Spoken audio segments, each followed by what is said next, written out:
나라이길 원해요. 너무 기뻐서 너무 벅차서 눈물 마를 날 없는 그 나라를 꿈꿔요. 눈물 많은 하늘나라이길 원해요. 눈물 많은 하늘나라이길 원해요. 너무 기뻐서 또 너무 벅차서 눈물 마를 날 없는 그 나라를 꿈꿔요. 하늘나라 내가 바라볼 그곳, 하늘나라 나의 소망이 있는 곳,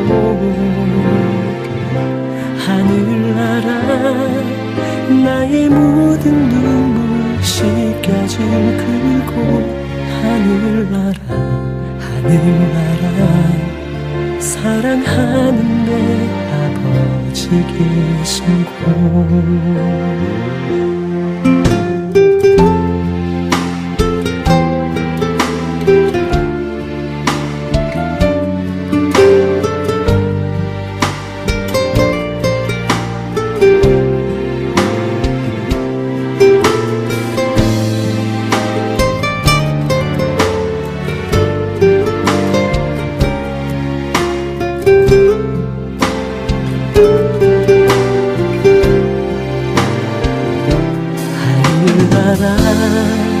내가 바라볼 그곳, 하늘나라 나의 소망이 있는 곳, 하늘나라 나의 모든 눈물 씻겨질 그곳, 하늘나라 하늘나라 사랑하는 내 아버지 계신 곳. 그 나라에서 만나게 될 사람들, 그 나라에서 만나게 될 아버지, 그들과 함께 아버지와 함께 기뻐 춤추며 기뻐 노래하고 그 나라를 꿈꾸네.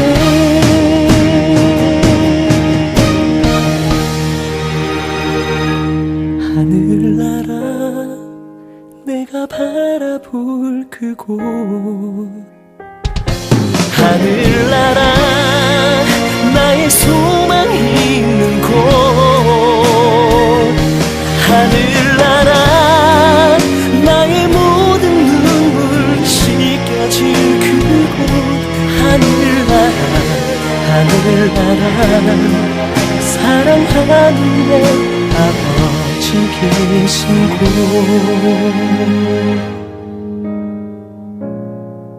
그 나라를 꿈꿔요.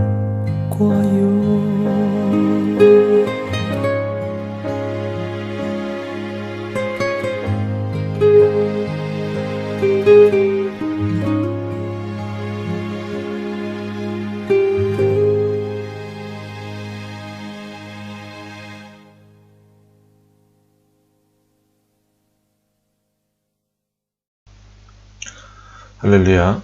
2020년 10월에 둘째 주일이 되었습니다.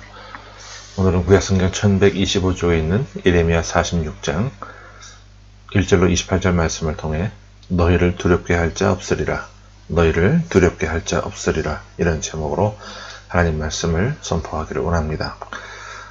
예레미야서도 얼마 남지 않은 가운데 있는데요, 끝까지 이 말씀들을 잘 듣고 또 소화시켜내고 또 내 삶에 적용함으로 예레미야에게 주셨던 하나님 말씀이 또 우리 삶 속에 또 아름답게 열매 맺는 그런 귀한 삶의 모습이 되기를 간절히 소원합니다. 우리 인간의 삶은요, 언제 어떻게 변할지 모릅니다. 때문에 어느 누구도 지금 성공 가도를 달리고 있다고, 잘 풀리고 있다고 해서 교만할 것도 아니고, 또 반면에 오늘 좀 실패했다고 해서, 어렵다고 해서 기죽어 살고 비굴하게 살 필요도 없습니다. 왜냐하면 모든 역사는 우리 하나님께서 친히 주관하시기 때문에 그래요. 오늘 본문을 보면 도무지 망할 것 같지 않았던 당시 최강국이었던 애굽이라고 하는 나라가 하루아침에 망하는 모습이 한편의 영화처럼 그려지고 있습니다. 얼마나 강대하고 강력하며 대단한 나라였는지, 그들을 어떻게 표현하고 있었는지 오늘 본문 20절 말씀부터 함께 봅니다. 자, 시작. 애굽은 심히 아름다운 암송아지일지라도 북으로부터 쇠파리 떼가 줄곧 오리라. 애굽을 심히 아름다운 암송아지, 참 아름다운 암송아지, 이렇게 표현하고 있어요. 새끼도 쑥쑥 잘 나을 것만 같고요. 잘 생겼고 윤기도 반질반질합니다. 그 애굽을 이렇게 설명했어요. 계속해서 또 다른 표현을 봅니다. 7절과 8절입니다. 시작. 강의 물이 출렁임 같고 나일강이 불어남 같은 자가 누구냐? 애굽은 나일강이 불어남 같고 강물이 출렁임 같도다. 그가 이르되 내가 일어나 땅을 덮어 성읍들과 그 주민을 멸할 것이라. 힘이 흘러넘치는 그런 나라였다라는 것을 표현해주고 있는 말인데요. 애굽을 두 가지로 표현했어요. 그죠? 앞에서는 심히 아름다운 암송아지 같다라고, 그리고 여기서는 나일강이 흘러넘치는 것처럼 힘이 넘치는 나라라, 이렇게 표현을 합니다. 그 다음에 9절도 봅니다. 시작. 말들아 달려라, 병거들아 정신없이 달려라, 용사여 나오라, 방패 잡은 구스 사람과 붓 사람과 활을 당기는 루딤 사람이여 나올지니라 하거니와. 무슨 말이냐 하면 새로운 무기들로 가득한 그런 강력한 군사력을 갖고 있는 그런 나라였다라는 거예요. 또 여기 보면 방패 잡은 구스인, 그리고 붓사람, 또 활을 당기는 루딤 사람들이 나옵니다. 무슨 말이냐면요, 자기들만 경제적으로 또 군사적으로 강력할 뿐만 아니라 외교 능력 또한 탁월해서 어려운 일을 당할 때 방패 잡은 구스 사람들이 와서 도와주고, 또 붓사람들이 와서 도와주고요, 활을 잘 쏘는 그 루디민들이 동맹국으로 도와준다는 거예요. 그 다음에 3절과 4절을 볼게요. 자, 시작.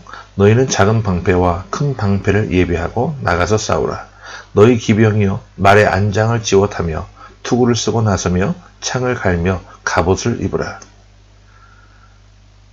무슨 말이냐 하면 타고난 군사력과 통솔력을 말해요. 경제적으로 또 군사적으로 어느 것 하나 부족함이 없는 힘이 흘러넘치는 강대한 나라입니다. 외교력도 탁월해서 온 나라들이 자기 나라를 지원해 줍니다. 하지만 이 애굽이라고 하는 나라가 어떤 나라입니까? 하나님을 거역하는 나라였습니다. 정확하게 얘기하면 우상을 섬기던 나라였어요. 이렇게 강대하고 천년만년 갈 것 같았던 이 나라가 어떻게 되었는가? 5절부터 한번 보겠습니다. 시작.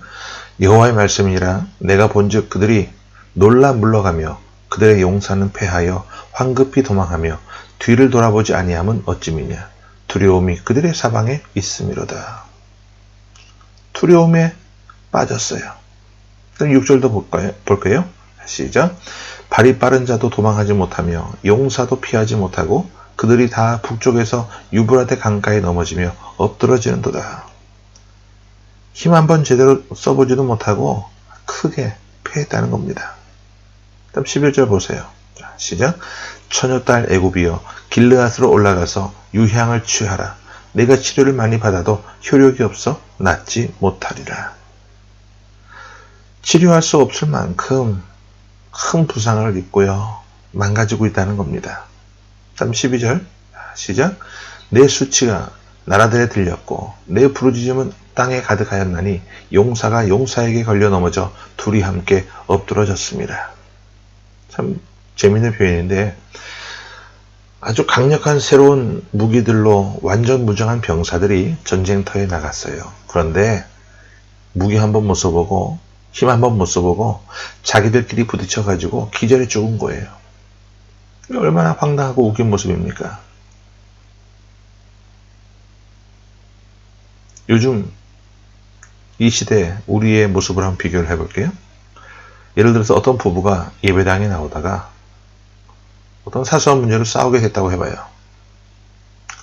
그러면 그래도 예배하기 위해서 교회로 오면 되는데 아니요. 집으로 가버려요. 나 기분 나쁘다고 열받았다고 화난다고 집으로 가버려요. 그런 경력이 있는 분들 조용히 한번 손들어 보시기 바랍니다. 그 다음 2절 다시 한번 볼까요? 2절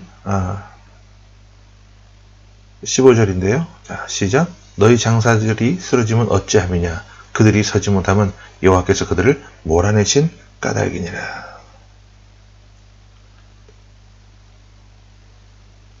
여러분 기억하시는지 모르겠어요. 시편 127편 1절 말씀을 같이 한번 볼게요. 시작. 여호와께서 집을 세우지 아니하시면 세우는 자의 수고가 헛되며 여호와께서 성을 지키지 아니하시면 파수꾼의 깨어있음이 헛되도다.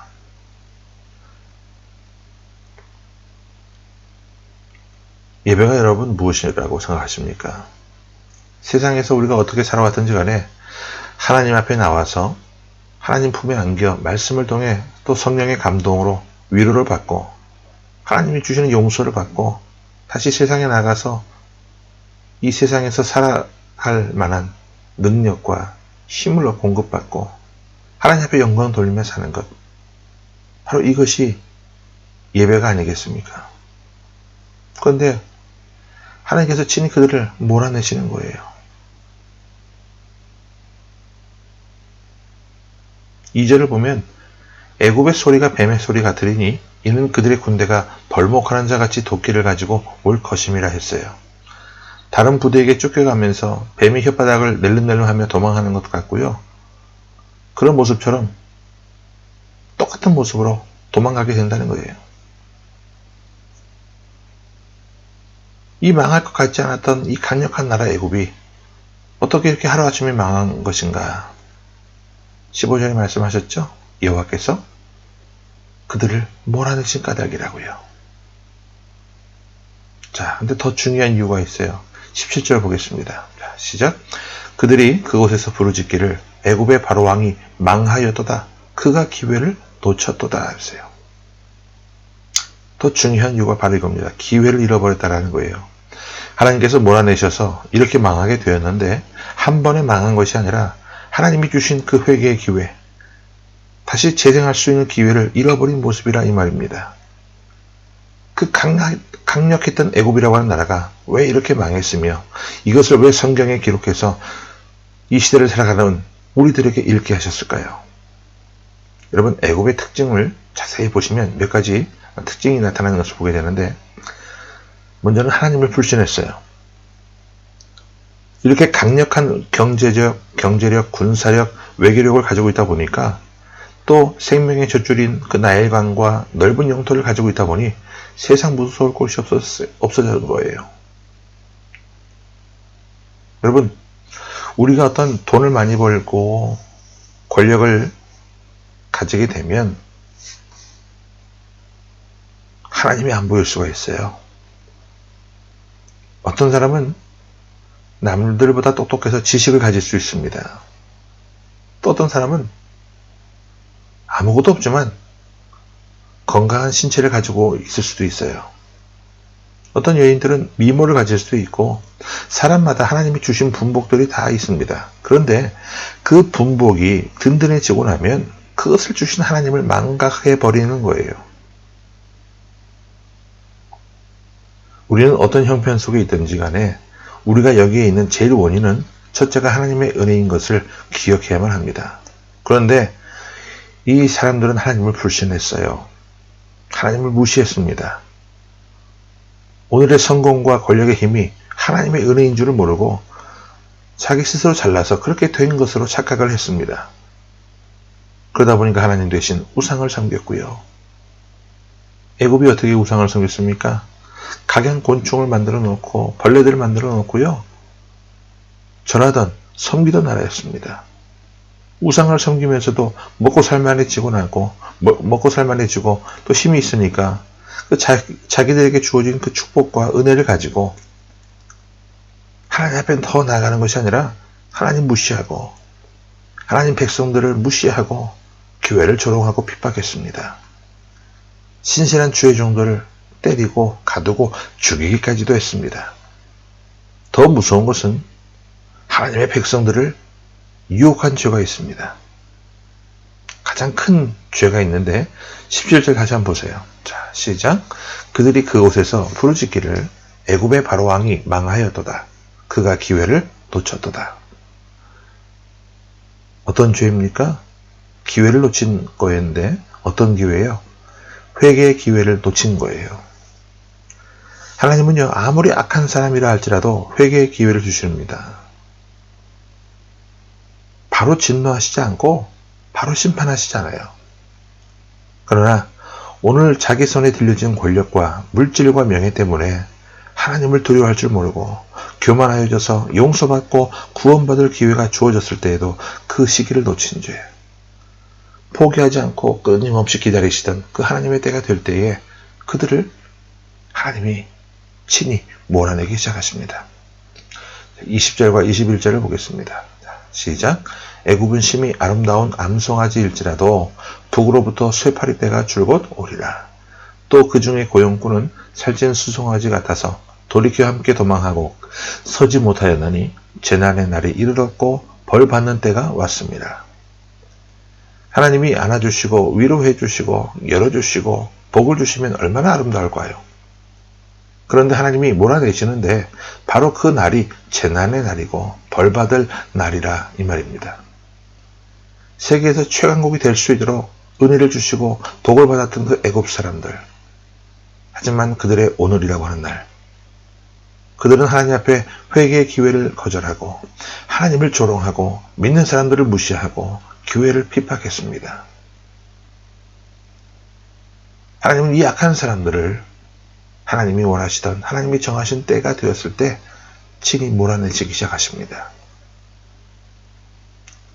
여기서 우리는 이 모습을 거꾸로 한번 생각해 보았으면 좋겠어요.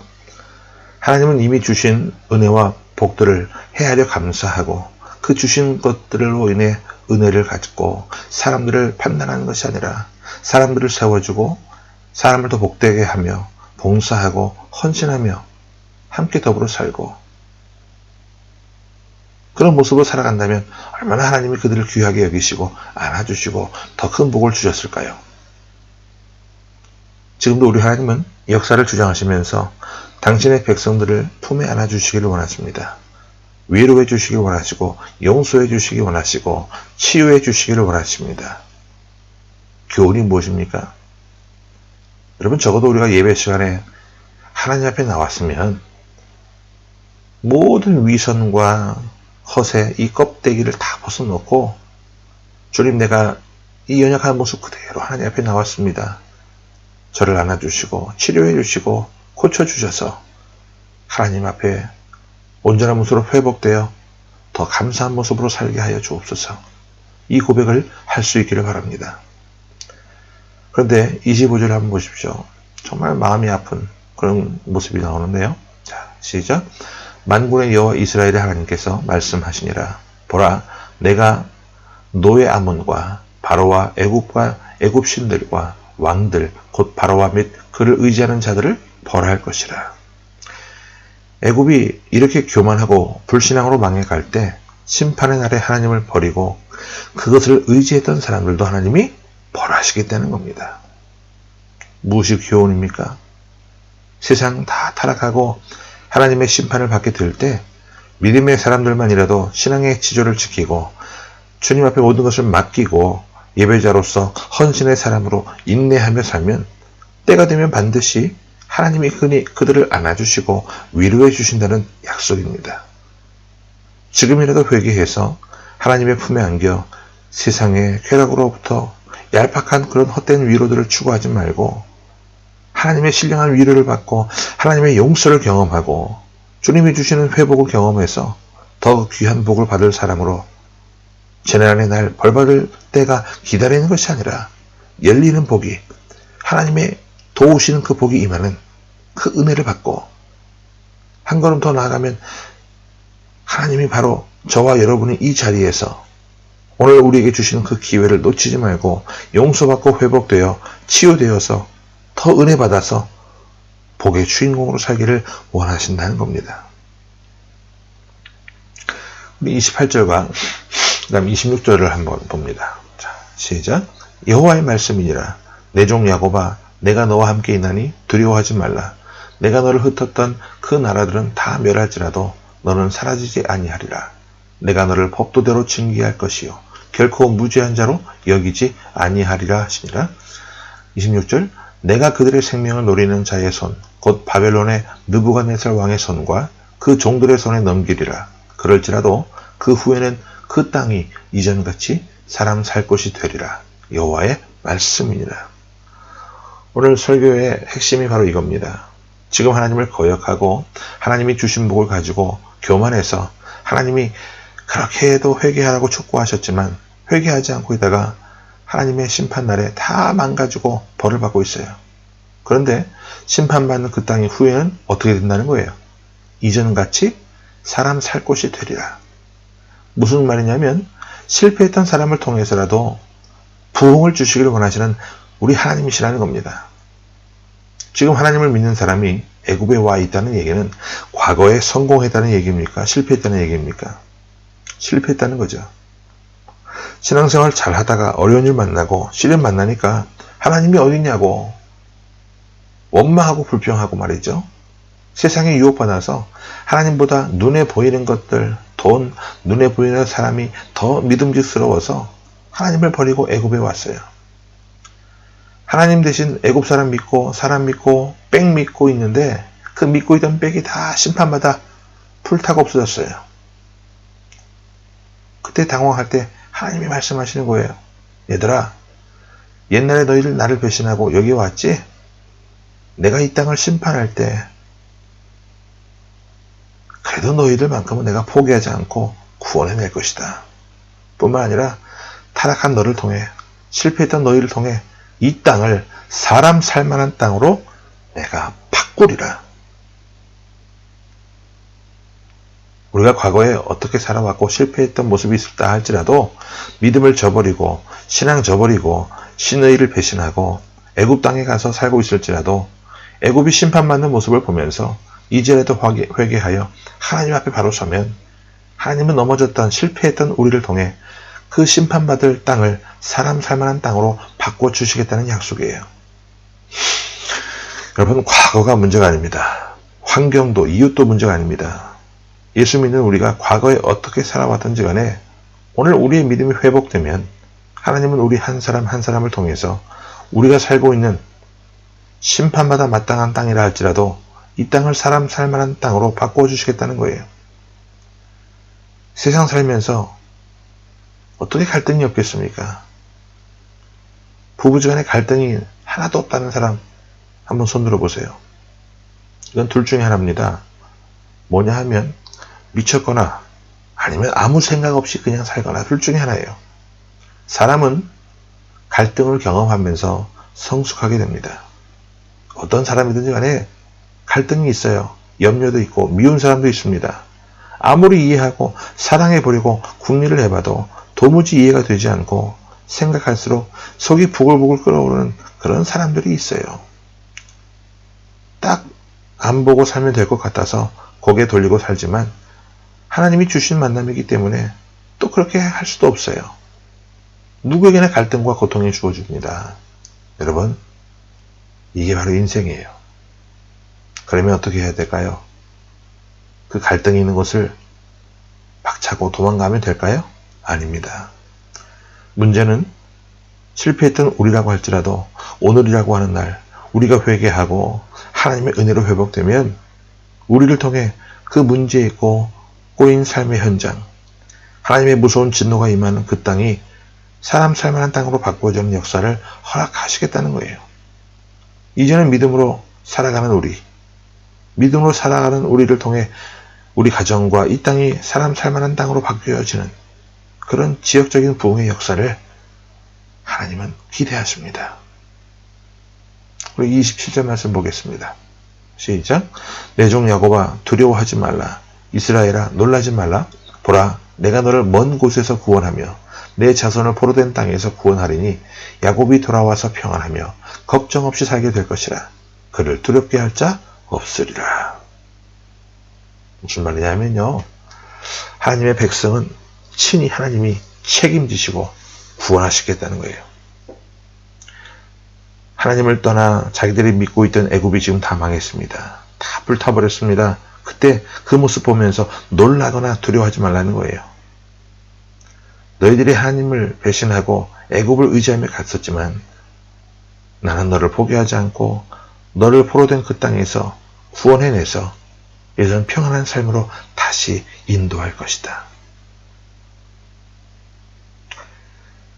우리는 믿는다고 하면서도 하나님보다 당장 눈에 보이는 어떤 것을 따라갔고요. 우리가 믿는다 하면서도 하나님의 애절한 호소, 하나님의 말씀을 싹 다 무시하고 눈에 보이는 세상적인 것을 향해서 따라가는 경우가 있어요.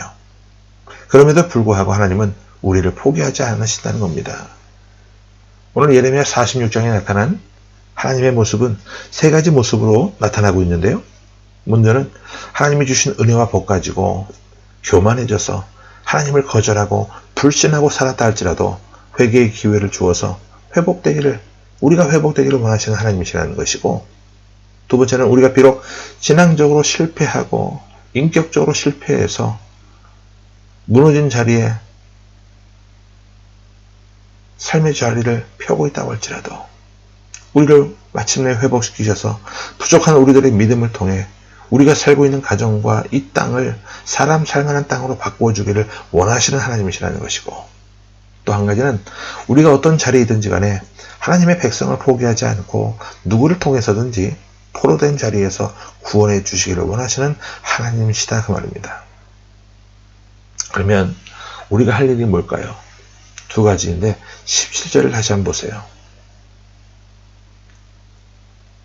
자, 17절 말씀을 앞에서 다시 봅니다. 자, 거기 보면 그들이 그곳에서 부르짖기를 애굽의 바로 왕이 망하였도다. 그가 기회를 놓쳤도다 했습니다. 여러분, 바로 이거예요. 오늘의 기회를 놓치지 말아야 한다는 겁니다. 천하범사에 다 기한과 때가 있어요. 그죠?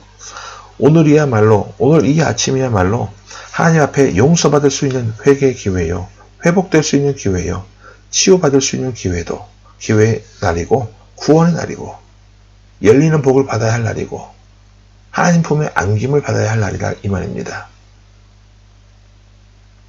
내가 드리는 예배, 나의 봉사와 섬김을 통해 사람 살만한 곳이 될 수 있도록 하나님의 은혜가 회복되는 날이어야 한다는 겁니다. 잘못된 습관에서 죄인 줄 알면서도 머뭇거리며 버리지 못하는 죄악에서 이제는 이 모든 것들을 믿음으로 내려놓고 자유함을 회복하라는 겁니다.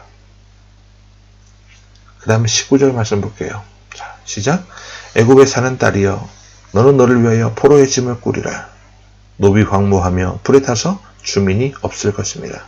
무슨 말이냐면, 비록 실패해서 세상 속에 주저 눌러 앉아 있다 할지라도 이제라도 그 죄악된 자리에서 벗어나서 구원의 자리로 나오라는 겁니다. 왜냐하면 곧 그곳에 심판이 임할 것이기 때문에.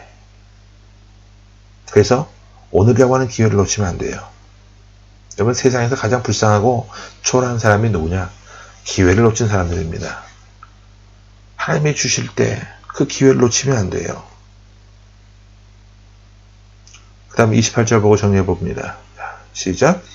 여호와의 말씀이니라. 내 종 야곱아, 내가 너와 함께 있나니 두려워하지 말라. 내가 너를 흩었던 그 나라들은 다 멸할지라도 너는 사라지지 아니하리라. 내가 너를 법도대로 징계할 것이요 결코 무죄한 자로 여기지 아니하리라 하시니라. 하나님이 세상을 심판하실 때 우리를 구원해내시겠다는 건데, 그러면서도 이상한 말씀을 하나 덧붙이셨어요. 뭐죠? 내가 너를 법도대로 징계할 것이요 결코 무죄한 자로 여기지 아니하리라 하시니라. 무슨 말이냐? 끝까지 겸손하라는 겁니다. 우리가 심판에서 구원받은 것이 우리 스스로가 잘나서 얻은 것이 아니라 하나님의 은혜로 구원받은 것이라는 것을 기억하라는 거예요. 그리고 내가 잘나서 구원받은 줄로 착각하고 다른 사람을 함부로 심판하지 말라는 겁니다. 세상에서 엉망으로 살다가 어느 날 은혜 받고 신앙생활을 좀 반듯하게 하고 그래서 삶이 회복되고 또 하나님의 은혜로 반듯하게 살아서 복도 받고 교회에서도 인정받고 그렇게 되면 자기가 또 넘어질 수 있는 언제든지 넘어질 수 있는 연약한 인간이라는 것을 사람들이 잊어먹어요. 그러지 말라는 거예요. 사람 냄새가 좀 나고 사람 향기가 나고 연약하지만 사람다운 사람들이 함께 더불어가는 그런 모습. 실수도 있고 잘못도 있고 때로 연약해서 죄를 범할지라도 미워하지 말고 교만하게 사람 함부로 판단하지 말고 오히려 하나님 용서와 사랑으로 감싸 안고 교회다운 교회로 세워가라는 거예요. 저와 여러분이 하나님이 원하시고 기대하시는 이 모습으로 다시 시작할 수 있는 오늘 이 아침이 되기를 주의 이름으로 축원합니다. 우리가 어디에 가서 산들 누가 만나서 산들 그곳에 갈등과 염려가 없을 수는 없습니다. 미움, 고민 다 있을 수 있어요. 역사를 주장하신 하나님 앞에 그런 모든 것들을 다 맡기시고 우리가 비록 하나님 없이 살아왔다고 할지라도 우리를 포기하지 않으시고 우리를 회복시켜 주시고 구원해 주시고 실패했던 우리들을 회복시켜 주셔서 이제 우리의 작은 믿음과 헌신을 통해 사람 살만한 곳이 되어가기를 원하시는 하나님의 그 마음을 헤아릴 수 있기를 바랍니다. 오늘 아침에 이 아침 기도하실 때 주님 나를 회복시켜 주셔서 과거의 사슬에서 벗어나게 하시고 내가 회복됨으로 나의 사랑과 내 믿음과 나의 헌신을 통해 내 교회와 내 가정이 아름답게 회복되는 역사가 있게 하여 주옵소서. 하나님 오늘 주신 기회를 놓치지 않기를 원합니다. 내게 힘이 있을 때 내게 어떤 능력이 있을 때 하나님이 원하시면 하나님을 위해 헌신하고 이웃을 돕는 그러한 봉사와 헌신의 사람으로 쓰임받게 하여 주옵소서. 이렇게 함께 기도할 수 있는 우리가 되기를 바랍니다. 함께 기도합니다. 사랑의 아버지 하나님 감사합니다. 오늘 이 주일 아침 우리에게 주신 이 말씀을 붙잡고 또 우리에게 더불어 주시는 회개의 기회, 헌신의 기회를 놓치지 않는 사랑하는 성도들의 삶이 되게 하여 주옵소서. 연약한 모습들이 있을 수 있습니다. 허물진 모습이 있을 수도 있습니다. 주님 그럴 때마다 고쳐주시고 용서하시고 회복시켜 주시고 구원해 주시고 길을 열어주셔서 저들이 믿음의 사람으로 헌신함으로 회복된 저희들이 하나님이 보내신 곳을 향하여 나아갈 때 발걸음을 내디디는 곳들마다 사람 향기가 나게 하시고 더 나아가 그리스도의 향기가 나게 하시며 더 복된 자리가 되어지는 놀라운 역사가 있게 하여 주옵소서. 살아계신 주 예수 그리스도 이름으로 감사하며 간절히 기도하옵나이다. 아멘.